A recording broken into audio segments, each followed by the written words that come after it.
Bill Stone would later realize their relationship didn't end with a fight. It ended with a sentence. Not shouted, not emotional. Just said casually, like it didn't even matter. "You have no right to interfere in my life." Holly Parker didn't even look up when she said it. She was scrolling through her phone on a quiet Thursday evening when she canceled plans they had made months earlier. A small cabin trip, 2 days away from the city. Bill's quiet attempt to reconnect something he couldn't yet explain was slipping away. Instead, she told him she was leaving the next morning. Trip with friends. Already planned. Already paid. Already more important. Bill didn't argue, didn't raise his voice, didn't react the way she probably expected. He just nodded slightly and answered, "You're right." Something in his calm made her glance up for half a second, but she dismissed it. To her, it probably sounded like defeat. It wasn't. 3 days later, when Holly came back and noticed what had quietly disappeared from their apartment, she would finally understand what that answer actually meant. But that part hadn't happened yet. At that moment, she simply grabbed her suitcase and left. And Bill started thinking. Not emotionally, carefully. Bill was 31 and believed he had built his life the right way. Slowly, methodically, without drama. He worked in risk assessment for a mid-sized commercial property firm. Not glamorous work, but stable, predictable, structured. He liked structure, savings organized, investments documented, expenses tracked, no chaos. The kind of life that doesn't look impressive online but feels secure in real life. He and Holly had been together almost 5 years, living together for 3. They met at a mutual friend's apartment party. Bad music, warm beer, someone destroying a karaoke song nobody asked for. James Meyer had introduced them. At the time, James was just another friend in the group. Observant, calm. The type of person who noticed details but rarely commented. That would matter later. Holly laughed at one of Bill's dry jokes about the terrible playlist. That laugh became coffee. Coffee became dinner. Dinners became routines. Routines became what Bill believed was something permanent. They weren't dramatic people.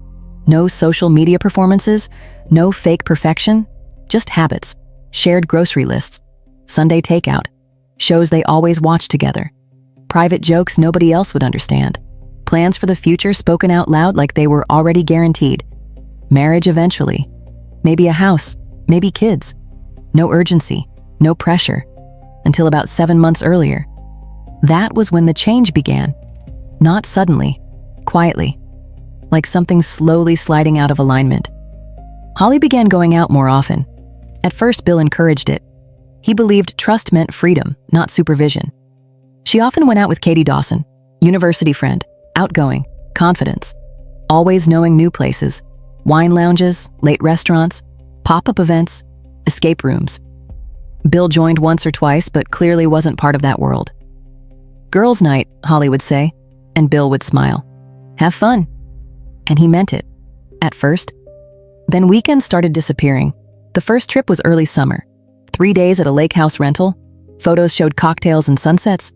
When she came back, she looked relaxed, but emotionally distant. She smiled at her phone more than she smiled at him. When Bill asked how the trip went, she gave short answers. It was great. We really needed that. You should plan something too. No stories, no details. Like her attention was somewhere else. Bill ignored the small discomfort forming in his chest. Summer continued. More trips followed. June, July, then 2 in August. Patterns become obvious when you stop explaining them away. Her appearance changed. New clothes, different perfume, more effort before going out. Not for him. Because she barely acknowledged him before leaving. Their intimacy faded slowly. From normal, to occasional, to rare. When Bill tried to talk about it, she reacted quickly. Too quickly. I'm exhausted. Work is stressful. You overthink everything. Then one sentence landed harder than she realized. Not everything revolves around you. Bill stopped bringing it up after that. Not because he believed her, because he started observing instead. Phone turned away while texting. Notifications muted, new passcode, taking calls in other rooms. Behavior changes always come before explanations. The real breaking point came 2 weeks before the sentence. Their cabin weekend, booked 4 months earlier. Bill's idea, no phones, hiking trails, quiet mornings. He had taken time off work, printed trail maps, even bought a picnic basket he felt slightly ridiculous carrying through the store. Hope makes people do optimistic things. Thursday night, he mentioned leaving early Saturday to avoid traffic. Holly sat on the couch scrolling. Without looking up, she said, "Oh, I'm not going." Bill thought he misunderstood. "What?" Katie planned a mountain trip, same weekend.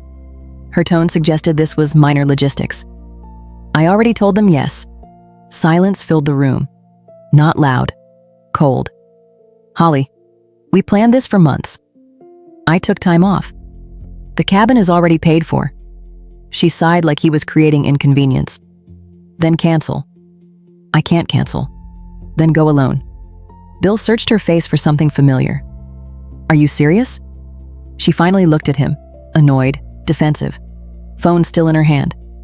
"Do you expect me to stop seeing my friends? To always be available for your plans?" "I'm not saying that," he answered calmly. "I'm saying we had plans." She stood up, irritation growing. "I need space sometimes."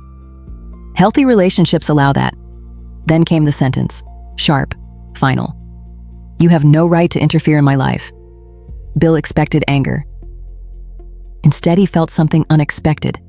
Clarity. "You're right," he said quietly. That response confused her. No argument, no emotion, no attempt to convince her, just acceptance. She left early the next morning, suitcase wheels rolling across the floor, door closing, car leaving. The apartment became unusually quiet. Bill stood there longer than necessary. Then he started noticing things he had avoided noticing before. Not asking, "Is something wrong?"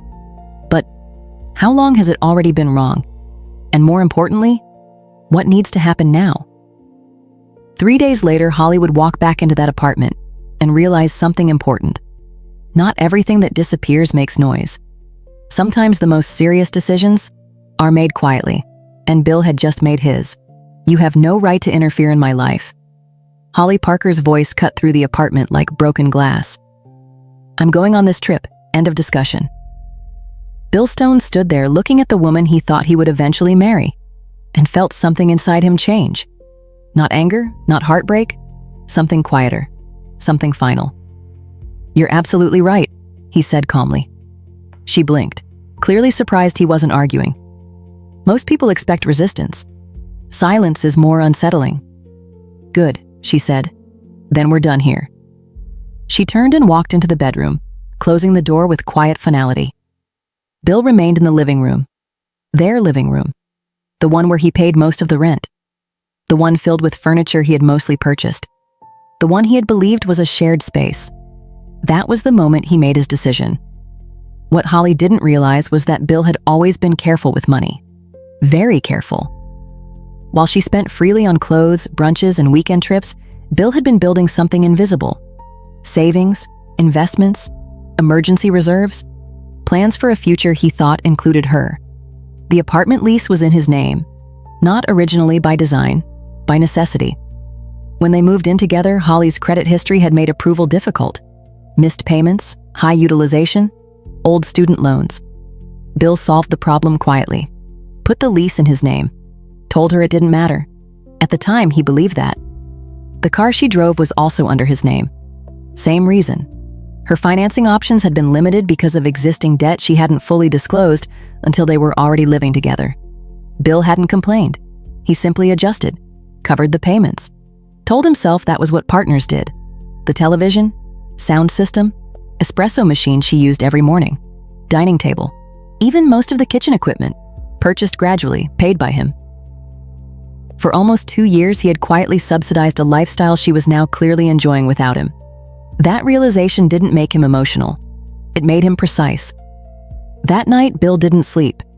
He sat at his laptop, not scrolling, not drinking, planning. Saturday morning, Holly left early. New suitcase, not one he had seen before, expensive. Her outfit looked carefully chosen despite her calling it a casual girls' trip. Hair professionally styled, the subtle perfume she hadn't worn around him. "See you Monday," she said, barely making eye contact. "Have fun," Bill answered. The door closed. He waited, not emotionally, procedurally. He counted to 60, walked to the window, watched her ride disappear down the street. Then he started working. First decision? The car. He contacted the financing company and began the repossession authorization process. Everything was straightforward. He was the legal owner, primary borrower, sole payer. By noon, the vehicle was secured in a private storage facility. Completely legal, completely documented, no drama. Second decision? The apartment. Bill called the landlord, a man who appreciated tenants who paid early and caused no problems. He explained Holly would be moving out. Since she wasn't on the lease, the process was simple. No confrontation required, no eviction required, just documentation. Then Bill began packing. Not his belongings, hers, clothes, shoes, cosmetics, accessories, everything. He worked methodically, almost calmly. Jewelry into small boxes, books stacked carefully, decorative items wrapped. Even the throw pillows he had always disliked but tolerated. Everything is labeled, everything is organized, everything is placed near the entrance. He wasn't angry, he wasn't careless, he was thorough. By late afternoon, her presence had been reduced to containers. Physical evidence of a relationship already ending emotionally. The larger items required more effort. The television, sound system, coffee machine, kitchen knives, console table, items she likely assumed were shared. Bill had receipts for everything, digital copies, cloud backups, purchase histories. He photographed items before moving them, documented condition, timestamps, no mistakes. Then he called James Meyer. James owned a small logistics company and occasionally helped friends with transport. That was fast, James said quietly when he saw the boxes. Bill gave a small nod. Something like that. You sure? Bill didn't answer directly. I just need help moving my things. James studied him for a moment. My things? He asked carefully.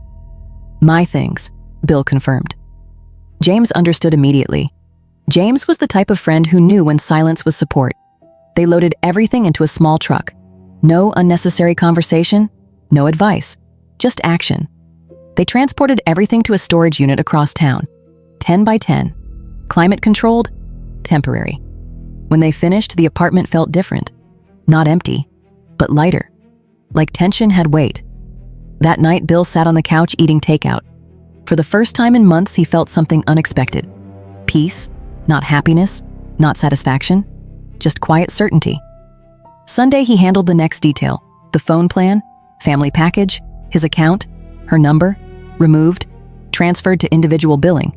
No confrontation required, just administration, then subscriptions, streaming services, shared accounts, payment methods, removed access, passwords changed, not out of revenge, out of closure. By Sunday evening, everything important had already shifted. Financial ties, legal ties, practical ties, all quietly separated. Monday would only bring the emotional realization. And Bill suspected Holly still believed she was returning to the same life she had left Friday morning. She wasn't, because she had been enjoying a weekend away. Bill had been preparing for the end of something she didn't yet realize was already over. And the most dangerous part? He wasn't reacting anymore, he was thinking ahead. Bill didn't rush the investigation. Rushing leads to mistakes. And Bill had no intention of making any. They had been on a shared phone plan under his account. Another quiet expense he had covered without complaint. On Sunday morning, he transferred Holly to an individual basic plan. New number, same device, same service. No old contacts, no shared billing, no warning. Was it petty? Maybe. Did Bill care? Not anymore. Sunday afternoon, he finally opened something he had avoided for months: her financial statements. Holly had added him years earlier as an authorized user on 2 of her credit cards. At the time, she said it was for emergencies and to help her credit profile. Bill never used them, but he still had visibility. 6 months of transactions, restaurants, trips, hotel bookings. At first it looked normal, then he slowed down.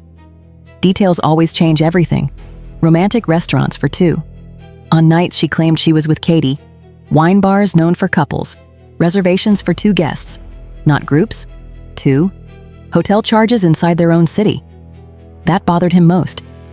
Why would someone book hotel rooms 15 minutes from where they lived? Unless they didn't want to be seen coming home. Then came something stranger. Purchases from a men's clothing boutique. Not cheap. Designer level. Cologne purchases. Not brands Bill wore. Not scents Holly had ever bought him. His hands became cold, not shaking. Cold. Bill opened the location history from their shared mobile account. She had never disabled tracking, probably forgot it even existed. He reviewed 6 months of movement, matching dates, matching charges, matching lies. That July beach trip? Her phone never went near a beach. Instead, it spent 3 days at a luxury resort in Atlantic City. A quick search confirmed it. A couples resort, known for romantic packages. Not exactly a girls' weekend location. August trip? Her phone spent 3 days in Manhattan, financial district, business hotels, daytime disappearances. Night returns, patterns forming. Bill leaned back in his chair. Not shocked, just finished. Then he checked something else. Social media, from a new anonymous account. Holly's profile was private. Katie Dawson's wasn't. Bill scrolled carefully, looking for evidence. Photos from trips, group pictures, anything. There was nothing. No beach trip, no mountain trip, no weekends away. Katie's posts during those same dates showed something very different.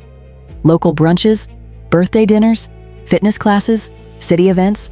She had never left town, which meant one thing. There had never been girls' trips, not one. Every single one had been a lie. Bill closed the laptop slowly. No anger, just confirmation. Sometimes suspicion hurts more than truth, because truth removes doubt, and doubt is exhausting. Monday morning, he woke early, made coffee using his old backup machine. The expensive one was already in storage. He showered, dressed like he was going to work. He had actually taken the day off. Holly didn't know that. She expected normal. Bill planned reality. She was due back around noon. Bill waited. 12:14 p.m. Key in the lock. Door opening. Holly walked in, dragging her suitcase, still focused on her phone. She made 3 steps, then stopped. Slowly, she looked up. Her eyes scanned the room. Confusion first, then disbelief, then fear. What? Her voice dropped. Where is everything?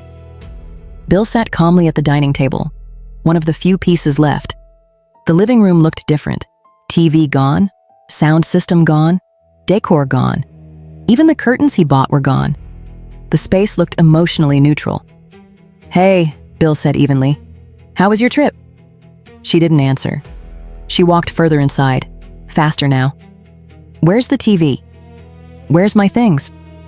"Our things," Bill corrected her quietly. "I moved them." "What do you mean you moved them?" Panic rising now. "This is our apartment." Bill shook his head slightly. "No, this is my apartment." Silence. "The lease is in my name. And that was my furniture. I paid for all of it." Her breathing changed. "You can't just..."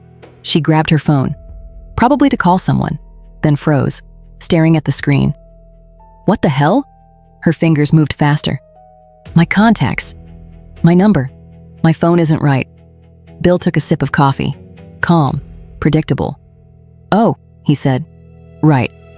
That was the moment the power shifted. The exact second she realized something was no longer under her control. "I separated the accounts," Bill continued, "financially and technically. You still have service. Just independence now." She stared at him like she was seeing someone new. "What did you do?" Bill didn't answer immediately. He let the silence work. Then he said something that would stay with her long after that day. "I stopped pretending we were building the same future." That was the moment Holly understood. Not everything, but enough. And for the first time since she walked in, she looked uncertain. Sometimes people think power comes from shouting. It doesn't. Real power comes from preparation. And Holly was only beginning to realize.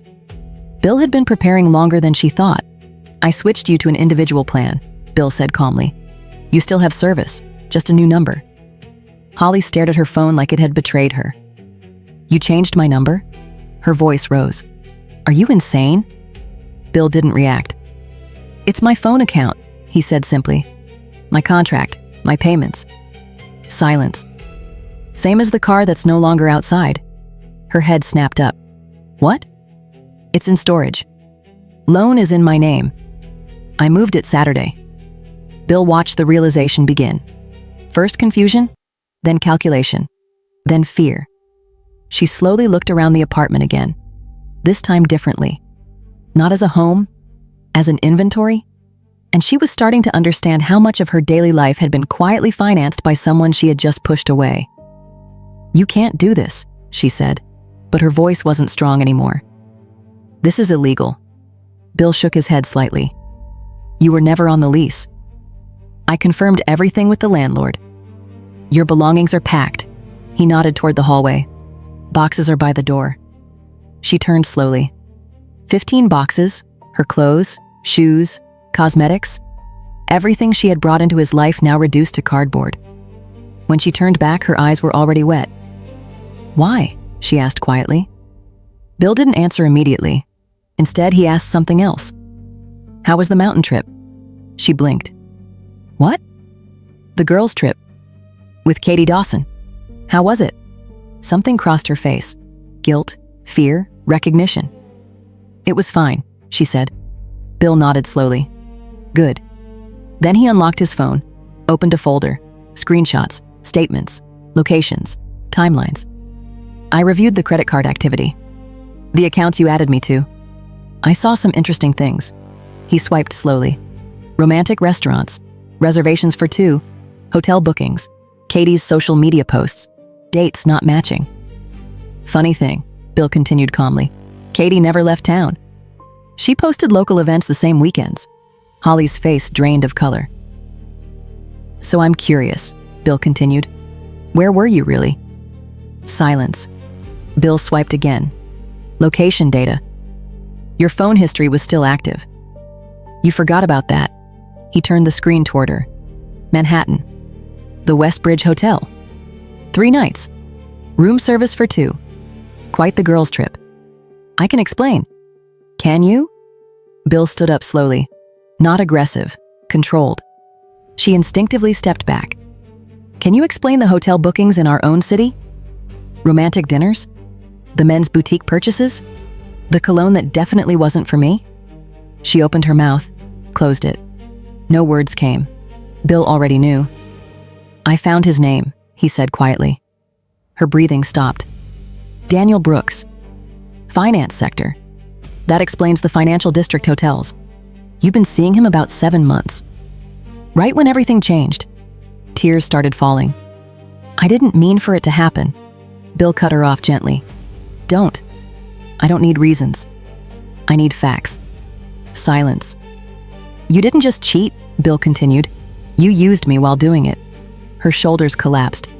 "You lived here. Drove my car. Used my accounts. Ate food I paid for. While your money funded another relationship." He paused. "That's not just betrayal. That's exploitation." She broke. Not dramatic, not loud, just collapsed into herself, crying without control. Bill felt nothing. No anger, no victory. Just emotional distance. "I need you out by the end of the week," he said calmly. "Your things are packed.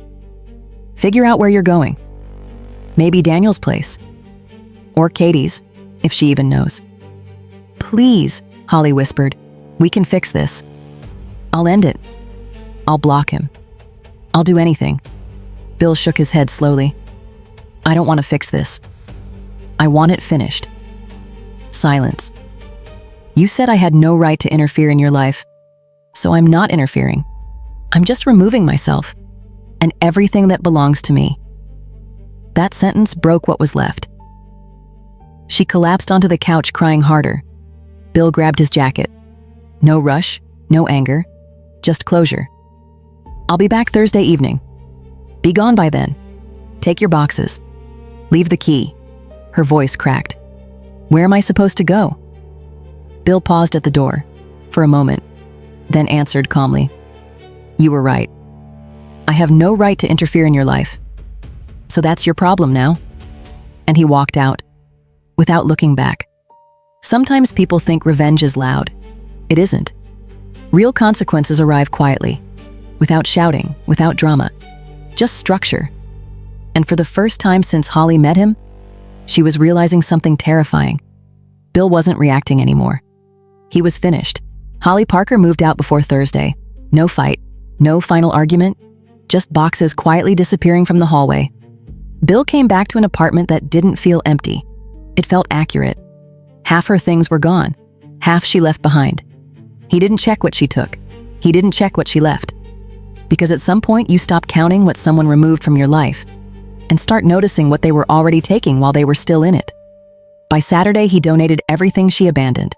Clothes, shoes, decorations, objects from a life that had already ended emotionally long before it ended physically. James Meyer later mentioned he saw her downtown. She was with Daniel Brooks. James didn't say much, just one observation. She didn't look happy. Not broken, not dramatic, just tired.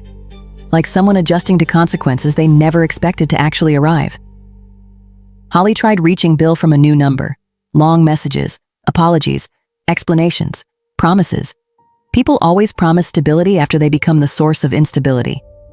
Bill didn't answer. He blocked the number. Not from anger, but because closure rarely comes from one last conversation. A week later, she showed up at his office. Security handled it. Bill never went downstairs. Not because he was avoiding her, because there was nothing left to negotiate. Some mutual friends contacted him, some angry, some neutral, some quietly supportive. Katie Dawson eventually apologized. She truly hadn't known Holly used her as cover. Bill believed her, because deception always leaves patterns, and Katie never matched them. Slowly, the apartment started feeling different, not quieter, lighter. He replaced furniture gradually, not expensive, just intentional. For the first time, nothing around him was a compromise. No shared aesthetic, no emotional negotiations disguised as decoration. Just choices. His choices. And something strange happened. He started feeling like himself again, not the version adapting. Not the tolerating version, the original version. A few weeks later, he started seeing someone. Nothing serious, just coffee, conversation, normal pace, no intensity. No emotional chaos disguised as passion. And ironically, that felt more real than anything he had tried to save before. One evening, Holly's parents called. Apparently, she needed money. More than once. They asked what happened. Bill didn't perform, didn't accuse, didn't try to sound like the victim. He just told the truth. Calmly. Clearly. Facts rarely need emotion to be understood. Her father stayed silent for a long time, then said quietly, "Thank you for your honesty," and ended the call. Bill never heard from them again. Some people later told him he was cold, too calculated, too unemotional, that breakups should be messy, emotional, human, maybe. But when Bill looked around his apartment, drove his own car, watched his finances stabilize instead of quietly funding someone else's secrets, he didn't feel cold. He felt free. Holly had been right about one thing. He had no right to interfere in her life, but she never had the right to build another life while standing inside his. A month later, Bill finally took the cabin trip. Alone. Same lake, same trails, same picnic basket he once bought believing effort could save something already drifting away. He sat by the water longer than he expected, not thinking about her, thinking about something harder. For a moment, he almost called her, not because he missed her, because he missed who he thought she was. And that was the real loss, not the person, the illusion. As the sun went down behind the trees, Bill finally understood something most people learn too late. You don't lose someone when they betray you. You lose the version of reality they convinced you was true. And sometimes, that loss is what saves you. Bill didn't lose a relationship. He lost a liability disguised as love. And that was the day his life finally started making a profit again.